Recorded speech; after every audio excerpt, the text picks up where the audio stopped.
Rascal here. And Mama, welcome to our channel, Paws On Animation, our Paws On Manga segment. And today we're covering once again the Demon Slayer Manga, which we finally completed reading the entire series. That's right, and we finally read all 23 volumes of the manga. And the ending made us cry, AJ. Yes. So, now it's time to cover our review of the full story of Demon Slayer. But before we start, be sure to like, subscribe, and notifications on future podcasts and World of Paws videos. Yes, it definitely was a tearjerker toward the end. And we had gotten fair warning from some other Rascal members letting us know. Yes. And they really waited until the last few books of the series for it to get there. Yes. And like we said, there are 23 volumes, and compared to a lot of other series, it's shorter, but they make those last few volumes count because when it gets to the final arc, it's practically non-stop. So you can imagine how it's going to be when they animate it, whether you read this manga or not. It was just intense from start to finish. Like, you kept reading. It was like one continuous story, one continuous battle, non-stop for 3 books straight. Definitely. Now, for those of you not familiar with Demon Slayer, known as Kimetsu no Yaiba, in Japanese, is an adventure, dark fantasy, martial arts manga written by Kayoharu Gotoge, and as Rascal said, 23 volumes, ran from February 2016 to May 2020.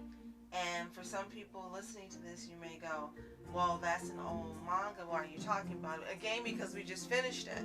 And the anime's still going. Correct. And we came in late into the game in learning about Demon Slayer. If you listen to any of our other podcasts, the series had already run on Toonami, and I just happened to see an episode one night, thought it looked really good, and didn't check it out, and then later on, we ended up getting into it. Right. But it's an excellent series, and the manga is absolutely the best springboard that the anime had for getting started. Yes. Truly, it was a springboard. Right. And the writing is amazing. Yes, we mentioned before that the inspiration definitely came from SOFHAB for some of these characters, including Tanjiro. But Gotoge managed to make the manga belong to them. Right. And it's still unique in its own way. Like with MHA, it takes a plot line that's probably been done before in other mangas and anime, but the writing is so well done, the characters are so unique, and this world that's built is so interesting that it feels like it's something new. It's an old trope done anew. And we know there have been a few people that have said, oh, well, this is a boring way it started. Why'd they go right into the stuff happening to the family beginning? You don't know Tanjiro, you don't know this, you don't know that. Well, I think that's the point, because when you think about how it starts and think about how it ends, the intensity and the shock of what happened matches more to how the story ends when it comes to defeating the villain in the end. And I think another reason for that is, as you said, the way it starts off affects not only Tanjiro and Nezuko, but the story, the entire series, from beginning to end. What happens in that first episode in the anime, and what happens in the first volume in the manga, it affects the story at all times. There's not a time during the series and in any volume that the events of that first volume are not paramount. I'm sorry.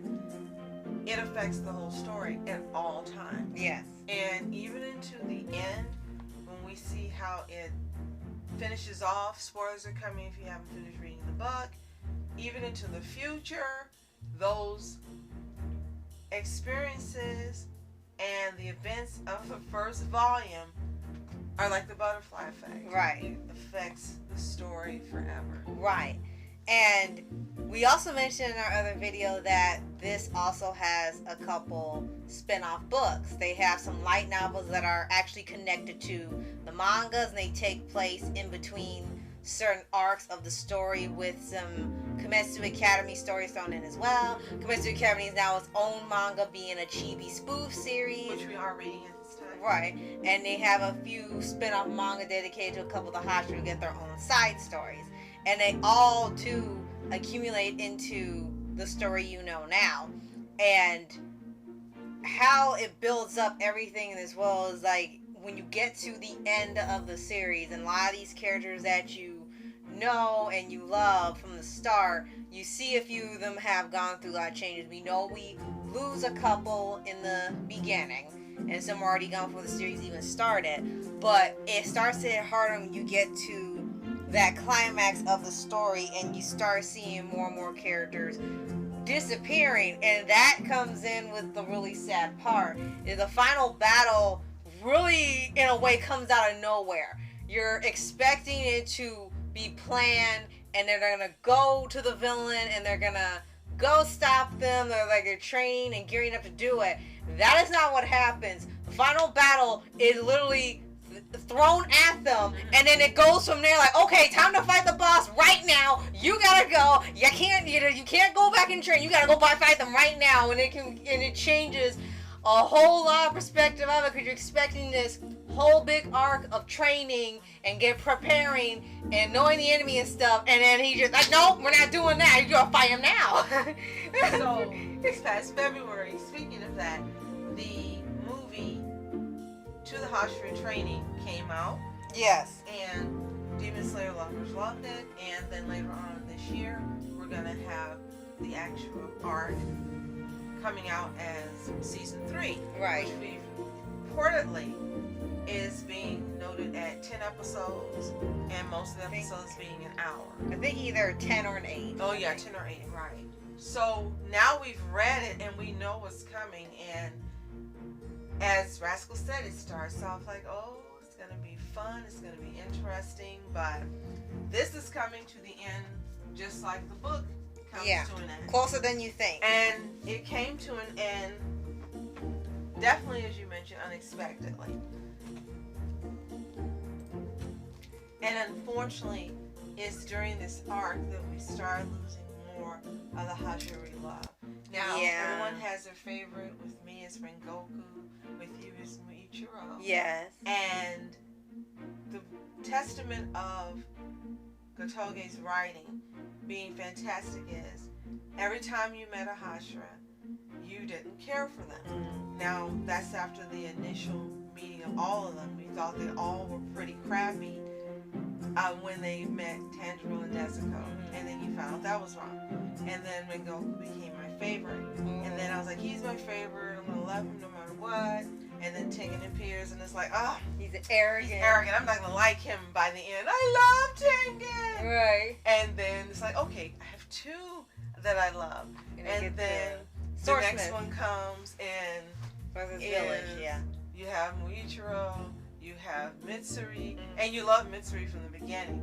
But as each one is introduced to you and you learn their story, whether it's in the anime or the manga, you end up loving every Hashira. So now I love all the Hashira. Yeah. And this was what makes this arc very difficult to read, because you start losing them. And we were warned, get your Kleenex ready, get ready for crying, and they kind of give you the illusion that, oh, they're going to win. It's going to turn out differently. Right. Yeah. And no, it turns out much worse than you ever could imagine.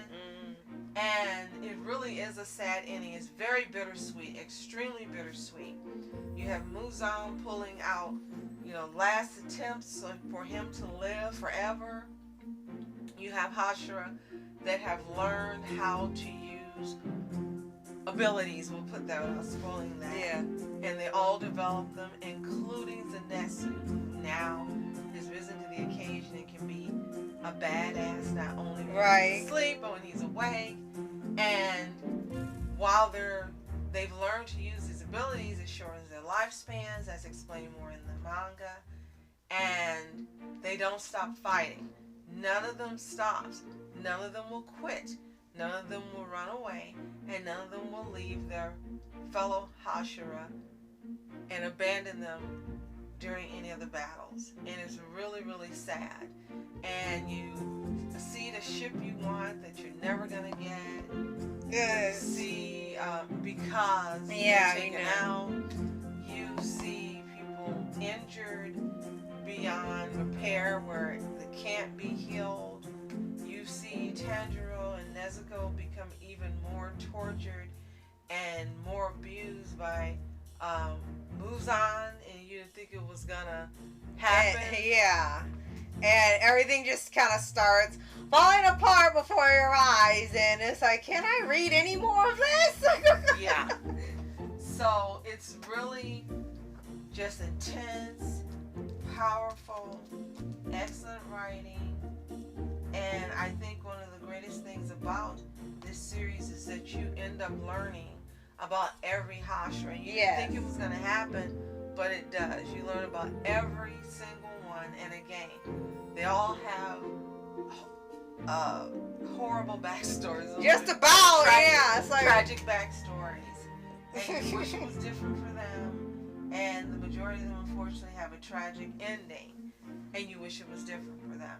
But this is the way she wrote the book. Pretty much. And they do kind of give you a little bit of hope for not only the future when it kind of shows you what happens after the events of the manga, but also when you have the Kimetsu Academy and other ones where it's sort of like a reincarnated universe where nothing bad happens to these characters and they're all just having fun at school. So if you prefer that, there you go. Yeah. So that's where the fun comes in. And the way the book ends is very interesting. Right now it's different from any manga we've read how it ends. And you find out about the generations after. And of course, they all resemble them. Yeah, all of them. The ones that did survive. That is hilarious, actually. And you learn whether some of the ones that passed had any children or not. Right. And she manages to give you a little humor in the end. Right. But still, you're sad that your favorites are gone. Yeah, pretty much. It's a very entertaining, engaging, engrossing, fantastic manga that if you haven't read it, you need to. And don't listen to the haters. This is one fantastic read. Right. And we definitely recommend it. We give it an A++++++. So if you read Demon Slayer and completed it like we have, or Kimetsu no Yaiba, let us know in the comments. And if you haven't, again, we recommend that you do. Yes. And if y'all don't already, subscribe for updates, weekly videos, favorite anime series, anime shows, and all things animation, and of course, more manga. And join us for more coverage of the anime. The training arc, when it's done, we'll have a podcast on that. And hopefully we'll see some unique to anime scenes that are presented in it as well. Right, to help enhance it. Yeah. So, thank you so much for watching. I'm Rascal Entertainment. I'm Entertainment. Have a toontastic day. Peace.